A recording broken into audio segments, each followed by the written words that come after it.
Restons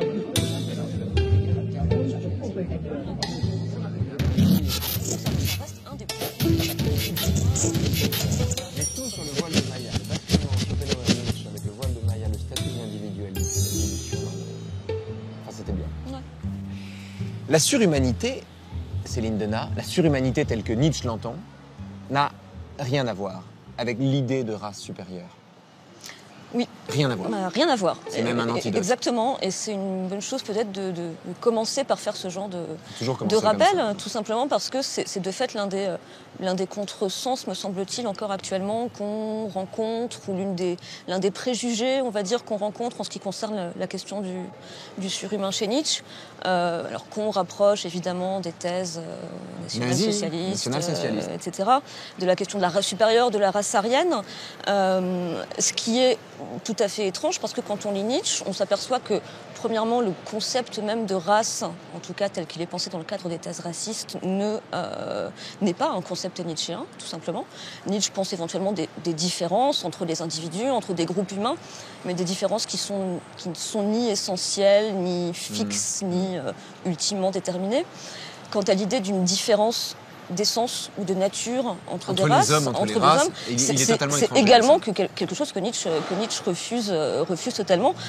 Et quant au racisme, au sens strict, Nietzsche ne s'en défend même pas, mais le critique explicitement.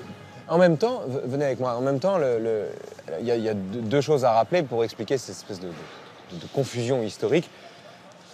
C'est d'abord le fait que, à la tentation de l'amalgame, c'est-à-dire à la tentation d'entendre derrière le mot de surhomme l'expression d'une surhumanité au sens raciste du terme, au sens arien du terme, oui. Presque, à la tentation d'entendre ça parce que c'est plus facile, s'ajoute le fait que Nietzsche a fait l'objet de falsifications historiques. Sa sœur, elle, était beaucoup plus sensible que lui, enfin elle était sensible tout court d'ailleurs, aux thèses nationales-socialistes. Oui, et elle dans un premier temps, elle était la femme d'un antisémite patenté. Ouais. Et elle a falsifié un certain nombre de textes de Nietzsche dont la rédaction s'est ressentie de ces falsifications. Donc il y a aussi une opération de falsification historique. Bien sûr, de la pensée de Nietzsche. Une opération de falsification dont Nietzsche, pour répondre, se défiait avant sa propre disparition. Il a affirmé à plusieurs reprises sa volonté de garder ses distances, et des distances radicales avec l'antisémitisme et sa sœur elle-même, en l'occurrence. Il y a même un passage dans Ecce Homo, je crois, qui est un des derniers livres de Nietzsche, dans lequel il explique que l'éternel retour, pour Nietzsche, l'éternel retour, enfin vous savez mieux que moi, c'est pas l'idée que les choses reviennent indéfiniment, c'est l'idée que il faut aimer la vie au point d'en désirer le retour éternel, y compris ce qu'elle a d'antipathique ou de désagréable.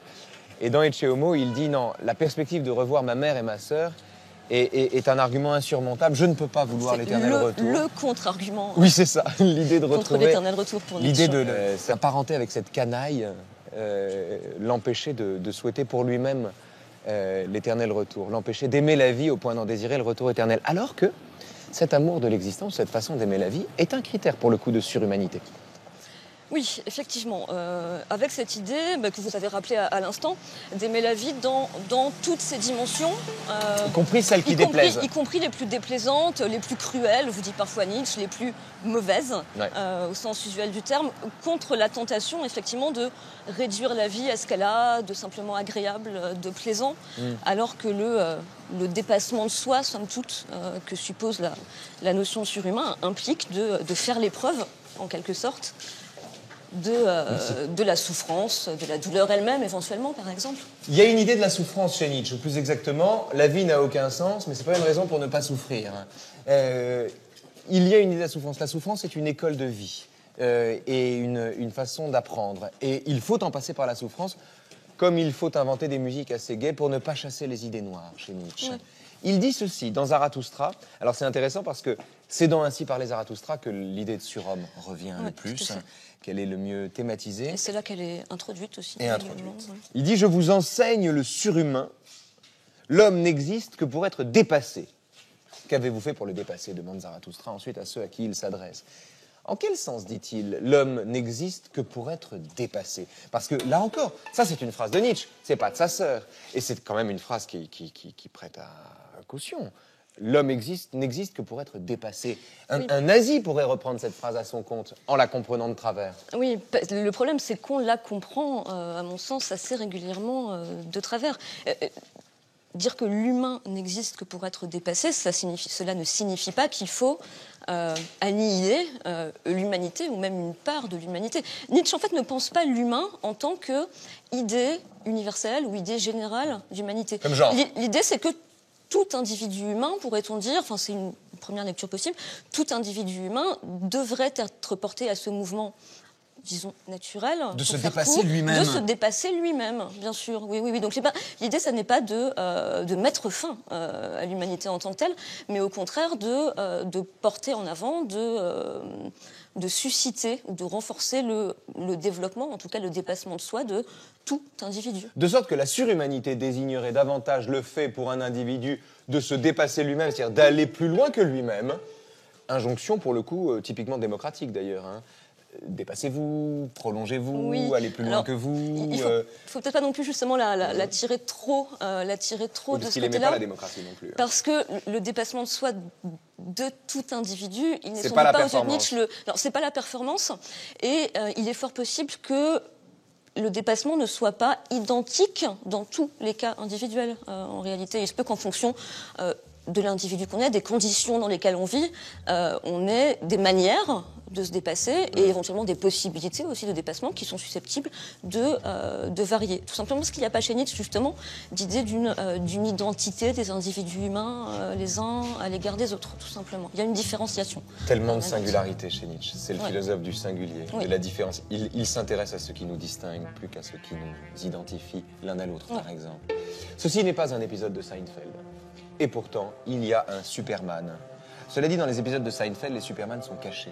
Là, celui-là ne l'est pas. Alors, il est assez beau, impressionnant, magnifique. Il a l'air un peu constipé aussi. Mais enfin, il est gigantesque, il est très puissant. Plus exactement, il incarne une autre figure de la surhumanité, d'un dépassement de l'humain, et qui pourtant n'a rien à voir avec l'idée nietzschéenne de surhomme. Superman, ce qui littéralement désigne le surhomme, n'a rien à voir avec le surhomme nietzschéen. Il est dans un rapport de pouvoir au monde, alors que le surhomme est davantage dans un rapport de puissance, peut-être. Oui, en réalité, en dépit de la proximité lexicale, effectivement, on pourrait imaginer de traduire le terme allemand qu'on traduit maintenant plus souvent par surhumain, par Superman éventuellement, ce qui renverrait effectivement à la figure du héros et du super-héros, ce qui serait fort gênant parce que de fait, le type surhumain chez Nietzsche est, on pourrait presque dire, opposé à certains égards à la figure héroïque et peut-être plus encore super-héroïque. La figure de l'idée d'invincibilité, par exemple, que, à mon avis, illustre assez bien cette image, cette idée que on a affaire ici à un être qui va résister à tout, etc. Vous voyez là, de l'autre côté, on voit des films qui datent des années 40, où Superman s'en prend à des monstres, là, remet un train qui tombe dans un fossé sur ses rails, enfin bon. Voilà, mais il y a différentes choses, fort, hein. Il y a différentes choses qui ne fonctionnent pas. On l'a dit tout à l'heure, pour se dépasser soi-même, il faut affronter la souffrance et la douleur. Donc, l'impassibilité, l'invincibilité, ça ne correspond manifestement pas à ce qui conduit à la surhumanité, ni même à ce qui constitue le surhumain, à mon sens.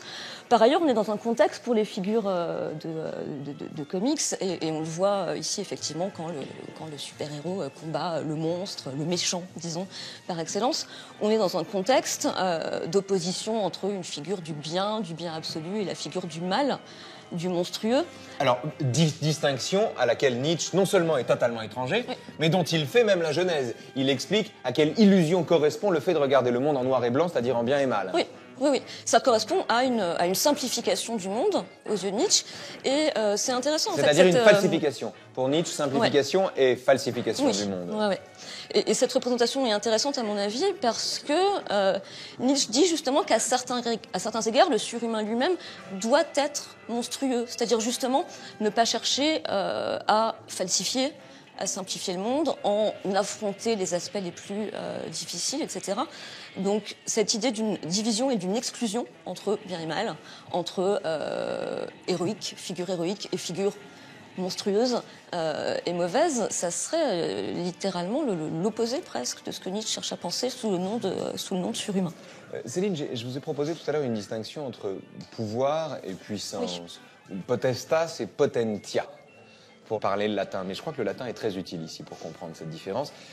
C'est une différence qui permet aussi de comprendre des éléments de la distinction nietzschéenne du surhomme. C'est-à-dire la distinction qu'il fait entre le pouvoir et la puissance. Disons, entre une force qui se mesure au champ d'action, qui est le sien, et une force qui se mesure à l'intensité, qui est la sienne. Le pouvoir contre la puissance ou la puissance contre le pouvoir. J'ai tendance à penser que le pouvoir a une vieille rancune contre la puissance parce qu'il ne peut rien sur elle. En quel sens faut-il entendre cette distinction, selon vous? Ce qui est clair, c'est que chez Nietzsche, il y a une... Superman, pouvoir ou puissance? Pouvoir. Pouvoir. Ouais. Maître de l'univers sans l'être de lui-même. Oui. Pouvoir, c'est-à-dire capacité d'avoir une autorité, sur les autres. D'avoir des effets, si j'ose dire, et des effets immédiats à court terme sur les autres, sur le monde, alors que la puissance telle que la pense Nietzsche, d'abord elle est à penser à certains égards dans le rapport qu'on a avec soi-même, bien sûr, ce qui passe éventuellement par la rencontre, voire la lutte avec autrui, mais la fin de la puissance n'est pas d'exercer un pouvoir sur autrui, justement. La volonté de puissance chez Nietzsche, ce n'est pas une volonté de pouvoir ou une volonté de domination, ça n'est bien sûr pas réductible à l'idée de pouvoir politique. Donc de la même manière que le surhomme, ça n'est pas le nazi ou l'arien, la volonté de puissance chez Nietzsche, ça n'est pas la volonté de domination. Exactement, c'est un excellent résumé de la position nietzschéenne.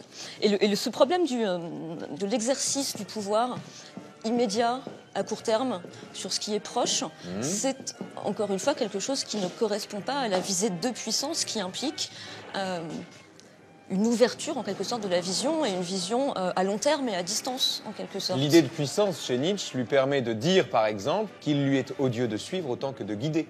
Oui, la volonté de puissance implique, et Nietzsche revient assez régulièrement, éventuellement parfois de commander à ce qui est en soi, éventuellement, de commander à ce qui est hors de soi, mais elle implique aussi parfois d'obéir à certaines des impulsions qui sont en soi-même, d'obéir aussi à ce que l'on reconnaît comme étant plus grand ou plus valeureux que soi-même, dans certains cas. Alors, autre exemple de ce que le surhomme n'est pas, puisqu'on aborde le surhomme par la négative. Ouais. On fait presque une théologie négative du surhomme, tout ce que le surhomme n'est pas.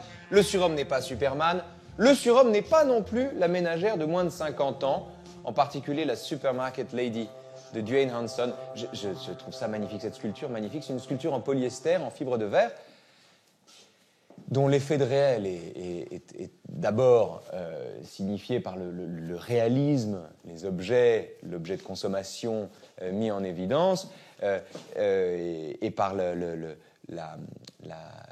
laideur, l'ordinarité, la banalité du personnage en question, et qui pourtant se voit affublé de tous les attributs de son ordinarité, c'est-à-dire les bigoudis, l'espèce le collier, les bleus, enfin tout ce qui témoigne de la banalité de l'existence est mis en scène simultanément dans cette sculpture qui montre beaucoup plus que ce qu'elle semble montrer. Oui.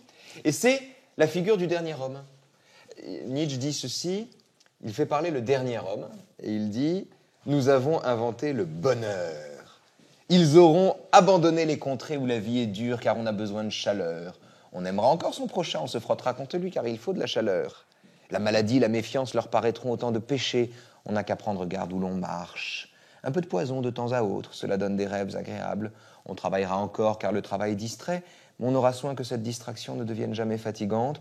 On ne deviendra plus ni riche ni pauvre, c'est trop pénible. Qui donc voudra encore gouverner? Qui donc voudra obéir? L'un et l'autre sont trop pénibles, etc., etc. C'est le portrait du dernier homme dans Zarathustra, qui est un portrait terrible, d'ailleurs, de l'homme consommé par la consommation. Oui, de l'homme tel qu'il deviendrait, selon Nietzsche, si on laissait se poursuivre le processus de l'histoire européenne telle qu'elle est en cours à ses yeux. Alors le voilà, 50 ans plus tard. Dans cette image, on voit deux choses, effectivement. Alors, celle sur laquelle vous insistiez le plus à l'instant, c'est-à-dire cette idée de banalité, cette idée que Nietzsche exprime dans le texte que vous venez de lire en indiquant effectivement... C'est dans le prologue de Zarathustra, oui, ça. oui, que nous souhaitons en quelque sorte être tous dans la juste mesure et dans la ressemblance à l'égard de nos semblables, précisément, comme on le dit visuellement. Cette idée aussi que nous recherchons tous le même type d'objet et de satisfaction. Et de satisfaction. Et le second point important, à mon avis, c'est celui-là. C'est le panier de la ménagère, il y en a un autre ici. C'est cette idée de chercher à se satisfaire au sens étymologique du terme, c'est-à-dire chercher à en avoir assez, à être content et content de manière définitive, en quelque sorte. Alors que Nietzsche le dit bien dans le texte, il faut continuer à désirer, continuer à chercher une étoile. Ce qu'il dit en fait, c'est que c'est gentil d'en parler parce qu'on va en parler tout à l'heure de l'étoile, mais c'est que la satisfaction n'est jamais satisfaisante. C'est qu'elle ne devrait pas l'être, en tout cas. Alors que, aux yeux de Nietzsche, la visée de d'une certaine partie des hommes, de ce qu'il désigne comme les hommes modernes, vise précisément, alors effectivement de façon vaine, mais à chercher, de façon éternellement répétée, à se satisfaire, et à se satisfaire, si j'ose dire, de manière égale, ce qui s'oppose à l'idée précédente du dépassement de soi. Je conçois que mon désir a pour objet propre, a pour objet déterminé telle et telle chose, et je m'arrête à ce type d'objet du désir, le panier de la ménagère, en quelque sorte, qu'il faut remplir à nouveau et de manière quasi identique, semaine après semaine, en est l'image. Ce panier exemplaire, répétitif et bien rempli de la ménagère américaine de moins de 50 ans, est-ce que ce panier, cette personne, cette personnalité, cet ensemble ne figure pas le dévoiement de l'individu, le dévoiement démocratique de l'individu. Nietzsche n'aime pas la démocratie pour cette raison-là, puisqu'il y voit un nivellement par le bas. Le dévoiement démocratique de l'individu, alors, qui vit l'American way of life, là, ou qui en est plutôt la version réelle et non plus la version rêvée, mais est-ce que cette personnalité, cette figure-là, ce personnage-là, ne désigne pas l'homme qui vient après la fin de l'histoire, c'est-à-dire après le moment où nous n'espérons pas de changement politique et la seule espérance que nous puissions avoir, ou la seule ambition que nous puissions avoir, c'est le prolongement de l'existence que nous menons et le maintien des droits que nous avons acquis. Oui, c'est peut-être pour une part une figure de l'humanité qui existe déjà, et qui existe déjà à l'époque où Nietzsche parle, alors pas dans cette figuration précise, on va dire, mais la tendance à vouloir se distraire, à vouloir se divertir, à vouloir se satisfaire sur un mode strictement matérialiste et au sens d'une satisfaction stable, si j'ose dire, c'est quelque chose que Nietzsche critique à l'égard de son époque même. Vous voulez un café ou pas ? Oui, pourquoi pas. La surhumanité chez Nietzsche permet de penser... C'est étrange parce que Nietzsche, évidemment, ne croit pas en Dieu, il est même l'adversaire de Dieu en un sens, mais l'idée de surhumanité lui permet de penser... Tenez. On va monter là, lui permet de penser la différence, ou le fait que, sans croire en Dieu, ce n'est pas parce qu'on ne croit pas en Dieu qu'on se satisfait d'une existence triviale, banale ou ordinaire. Oui, et c'est même aux yeux de Nietzsche le contraire, si j'ose dire, parce que croire en Dieu, c'est se projeter d'emblée de manière radicale dans un au-delà absolu de l'humain, qui dispense de changer sa vie, en réalité. Qui, effectivement, permet de se détourner de l'humanité telle qu'elle est et des possibilités de transformation de l'humanité telle qu'elle est, dont il faut tenir compte, si on veut pouvoir, effectivement, la dépasser. En réalité, l'idée de Dieu, ou bien également l'idée de sainteté, de même que l'idée de héros, à certains égards, pour Nietzsche, représente un idéal qui est un obstacle à la transformation de l'homme, plutôt que quelque chose qui constituerait un moyen. C'est surtout très banal d'avoir une perception héroïque de sa propre vie. C'est surtout très ordinaire. Il y a beaucoup plus d'héroïsme dans le fait de ne pas se tenir pour un héros. Tout le monde peut se tenir pour un héros. C'est assez banal, c'est assez réconfortant d'ailleurs. Même aspirer à l'héroïsme est une facilité, en fait, est une facilité rassurante. Il y a un truc incroyable dans le prologue, toujours dans le prologue de Zarathustra, qui est donc le moment où il parle du dernier homme qu'on a vu, la ménagère de moins de 50 ans. Juste avant de faire cette prosopopée du dernier homme, où il fait parler le dernier homme, il dit « Je vous le dis, il faut avoir encore du chaos en soi pour enfanter une étoile dansante. Je vous le dis, vous avez encore du chaos en vous. Nous n'avons pas fini de danser. Nous avons encore la possibilité de danser. Le danseur, pour le coup, est peut-être quand on a préparé cette émission ensemble, on est tombé d'accord là-dessus, la meilleure image qu'on puisse donner de la surhumanité au sens nietzschéen du terme. Céline Denat, est-ce que c'est parce que la danse est à elle-même sa propre fin? C'est sans doute une partie de l'enjeu de cette image. C'est-à-dire nous dispense d'un but, au-delà de nous. Nous dispense d'un but qui serait prédéterminé et qui constituerait justement une fin en soi et une fin dernière. En fait, penser le surhumain, chez Nietzsche, ça n'est manifestement pas penser une fin déterminée. Nietzsche, d'ailleurs, ne nous décrit pas le surhumain. Il ne nous dit pas que l'homme doit devenir tel et tel pour devenir surhumain. Mais il dit que la danse permet d'enfanter une étoile. Voilà, alors la danse, c'est effectivement cette idée... Accoucher d'une étoile, ça pourrait vouloir dire accoucher d'un objet, accoucher de quelque chose qui est au-delà du désir habituel, du désir usuel, au-delà de la recherche de la satisfaction telle qu'on l'a pensé tout à l'heure. Ça pourrait signifier aussi chercher à atteindre effectivement quelque chose qui est au-delà de soi-même, pas au sens d'une transcendance, au sens d'un idéal, au sens du divin, etc., mais de quelque chose vers quoi on peut tendre et qui est l'au-delà au-delà de soi-même. soi-même, c'est le contraire de l'au-delà tout court. Oui, bien sûr. Il n'y a pas d'au-delà quand il s'agit d'aller au-delà de soi. C'est distinct de l'au-delà tout court, en tout cas, très, très certainement. Et la confusion entre les deux, Nietzsche nous met en garde contre la confusion, effectivement, qui consisterait à identifier ce qu'il appelle le surhumain avec un idéal divin ou un idéal de sainteté. Voyez l'extraordinaire précision. Comment s'appelle ce danseur? On l'a écrit quelque part, je crois. J'ai son nom ici. Oui, c'est Emmanuel Proulx, pardon. Dans Solitude Solo, c'est un spectacle de la compagnie canadienne Daniel Léveillé Danse. Et donc Emmanuel Proulx, la précision de ses gestes est extraordinaire, témoigne d'un travail considérable, d'un travail dont le corps est capable. Nul ne sait ce que peut le corps, disait Spinoza. Nietzsche reprend évidemment cette phrase à son compte en parlant de sagesse du corps. La surhumanité est au prix, j'ai presque envie de dire au terme, mais je ne suis pas sûr que l'expression soit bonne, d'un travail considérable sur soi-même qui permet d'enfanter ce dont nous ne savions pas que nous le portions. Ouais. Et l'image de la danse,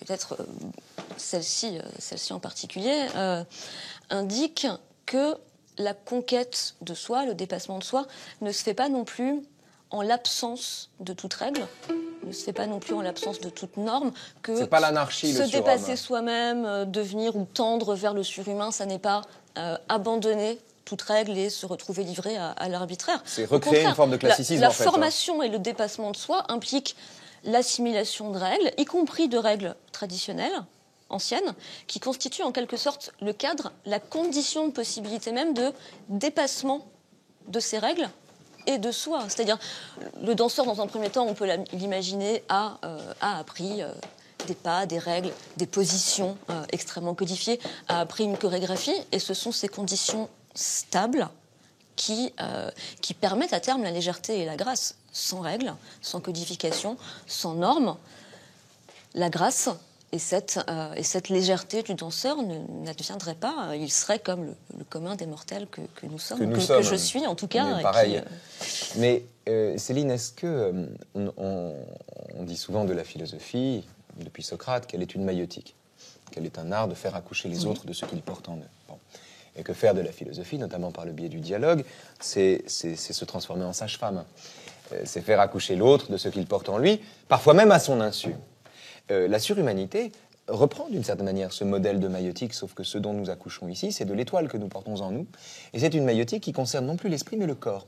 Socrate dit « Je fais le même métier que ma mère. Elle est sage-femme, je suis sage-femme. Sauf que moi, j'accouche les hommes, elle accouche les femmes, et moi, j'accouche les esprits, elle accouche les corps. » Est-ce qu'avec Nietzsche, on n'a pas un retour à la maïeutique à l'ancienne, c'est-à-dire où il s'agirait de faire accoucher les corps de ce dont les corps sont capables à leur insu même?